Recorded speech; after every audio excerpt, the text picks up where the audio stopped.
Hi అండి. Welcome to Giri Telangana academy.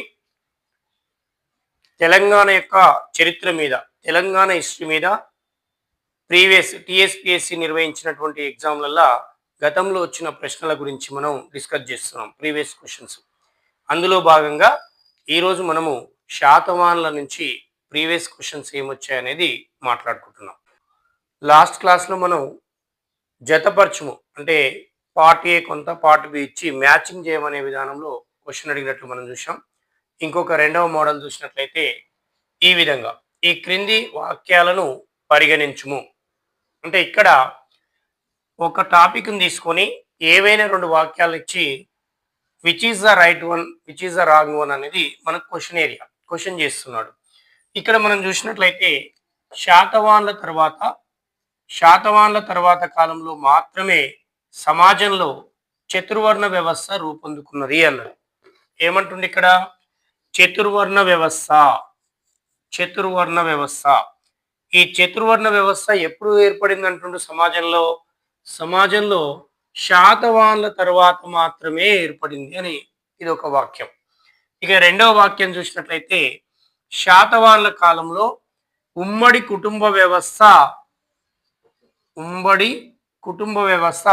అనుసరించబడలేదు అంటుంది. అంటే శాతవాహనుల పీరియడ్లో ఉమ్మడి కుటుంబ వ్యవస్థ లేదు అనేది దీని అర్థం.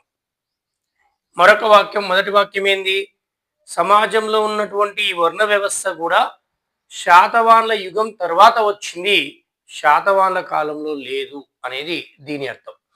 అంటే ఈ రెండు వాక్యాలు ఇచ్చాడు. మనం దీని గురించి ఒకసారి మనం ఆలోచించినట్లయితే శాతవాహనుల కాలంలో వర్ణ వ్యవస్థ బలంగా ఉందని మనం చదువుకున్నాం.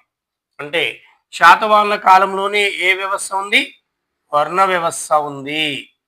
శాతవాహనుల కాలంలోనే వర్ణ వ్యవస్థ నెలకొని ఉంది. ఈ వర్ణ వ్యవస్థ గురించి మనం అక్కడ మాట్లాడుకుంటాం. శాతవాహనుల కాలంలో ఉన్నటువంటి వర్ణ వ్యవస్థ 4 వర్ణాలుగా విభజించబడింది అని.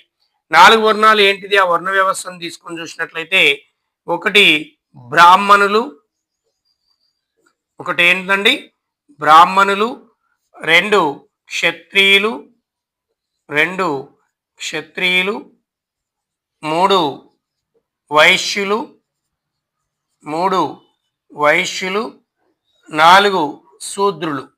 4 శూద్రులు. ఇగో ఇది ఆనాటి కాలంలో ఉన్నటువంటి వర్ణ వ్యవస్థ. ఇక్కడ ఏమన్నాడు? శాతవాహనుల కాలంలో వర్ణ వ్యవస్థ లేదు, వాళ్ళ తర్వాత వచ్చింది అన్నాడు. కాబట్టి ఈ వాక్యం రాంగ్. మొదటి వాక్యం రాంగ్.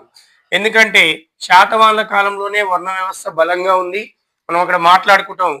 శాతవాహనుల కాలంలో శాతవాహన రాజులు వర్ణ వ్యవస్థ బలపరచడానికి కృషి చేశారని మాట్లాడుకుంటాం. అంటే వర్ణ వ్యవస్థ పటిష్టంగా ఉంది, దానికి ఆ యొక్క రాజులే కృషి చేశారు. ఈ వర్ణ వ్యవస్థ 4 రకాలుగా ఉంది: బ్రాహ్మణులు, క్షత్రియులు, వైశ్యులు, శూద్రులు. అంటే ఇక్కడ మనకు అర్థమైంది ఏంది? మొదటి వాక్యం రాంగ్. ఇక రెండవ వాక్యాన్ని, శాతవాహనుల కాలంలో ఉమ్మడి కుటుంబ వ్యవస్థ అనుసరించబడలేదు. ఇక్కడ శాతవాహనుల గురించి మనం మాట్లాడేటప్పుడు వీరి యొక్క కుటుంబ వ్యవస్థ గురించి తెలియజేసే శాసనాలు ముఖ్యంగా ఒకటి అమరావతి శాసనం,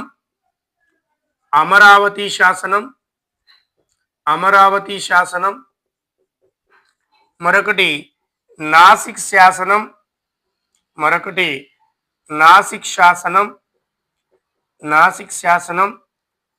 మరొకటి కన్వేరి శాసనం.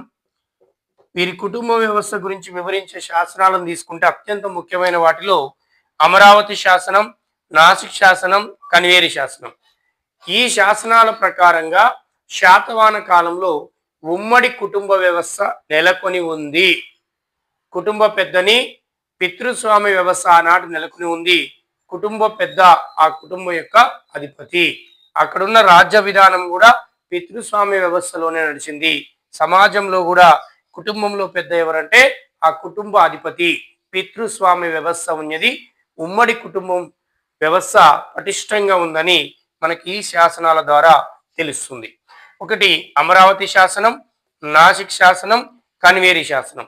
ఈ శాసనాలు శాతవాహనుల కాలంలో ఉన్న ఉమ్మడి కుటుంబ వ్యవస్థ గురించి వివరిస్తున్నాయి. ఇక్కడ ఏమన్నాడు? కుటుంబ వ్యవస్థ లేదు అన్నాడు. ఉమ్మడి కుటుంబ వ్యవస్థ లేదు అన్నాడు.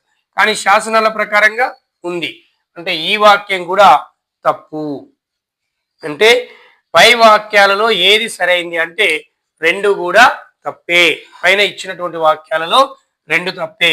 ఏ మాత్రమే అన్నాడు, కాదు. బి మాత్రమే, ఇది కాదు. ఏ బి సరికావు, ఇది ఆన్సర్. ఏ మరియు బి రెండు కూడా సరికానివి. రెండు వాక్యాలు కూడా రాంగే ఇవ్వడం అనేది జరిగింది. ఇక్కడ శాతవాహనుల కాలంలో సమాజంలో చతుర్వర్ణ వ్యవస్థ రూపొందుకున్నది. కానీ ఇక్కడ ఏమిచ్చిండు? వాళ్ళ కాలం తర్వాత అని ఇచ్చాడు. కానీ వీళ్ళ కాలం తర్వాత ఏర్పడింది ఏంటంటే కుల వ్యవస్థ. ఇది ఇక్కడ గుర్తుపెట్టుకోవాలి. శాతవాహనుల కాలంలో చతుర్వర్ణ వ్యవస్థ ఉంది, పటిష్టపరిచిరు శాతవాహనుల రాజులు. కానీ వారి తర్వాత సమాజంలో ఏర్పడింది ఏంటంటే కుల వ్యవస్థ. ఇప్పుడు మన సమాజంలో ఉన్న ఈ పలు రకాల కులాలు, ఈ కుల వ్యవస్థకు పునాది ఎప్పుడు పడ్డది?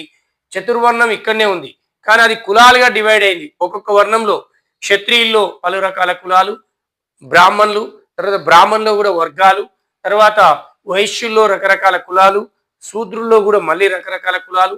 ఈ కుల వ్యవస్థ ఎప్పుడు ఏర్పడిందంటే శాతవాహనుల పీరియడ్ అయిపోయినాక. కానీ శాతవాహనుల కాలంలో ఏముంది? చతుర్వర్ణ వ్యవస్థ పటిష్టంగా ఉంది. కానీ వీలేంది?